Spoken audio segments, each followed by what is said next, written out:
Hello everyone, this is Mommy Ange with Baby Julian living in Dubai. Ngayong araw nga pala ay Monday.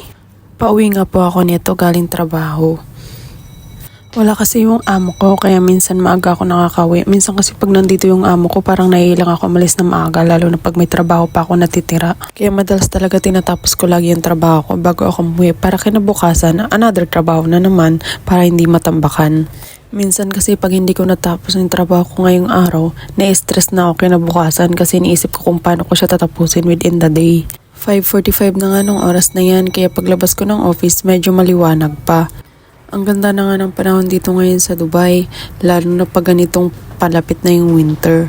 Nung time nga na yan medyo malamig na yung hangin, tingnan nyo naman. Sa sobrang lakas nga ng hangin para na akong lilipa rin. Tingnan nyo naman guys.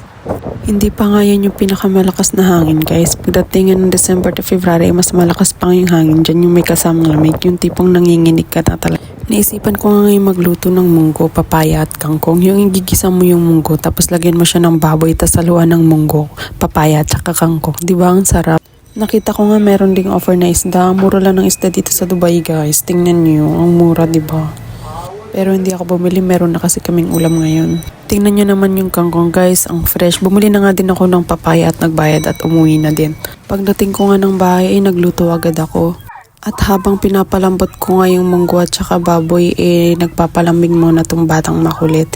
Nung time nga na yun, naantay ko na lang maluto tapos kakain na din siya. Gusto ko nga ipatry sa kanya ngayon yung ginisang munggo na may baboy. Titignan ko kung kakain siya. Mas madalas ngayon gusto niya lang yung kainin, yung may sabaw, yung malambot yung kanin. Yun, mas marami siyang nakakain pag gano'n. At luto na nga yung ginisang munggo ko na may papaya at kangkong. At ayan na nga, papakainin ko na si Julian. Yun lang. Bye! Thank you for watching.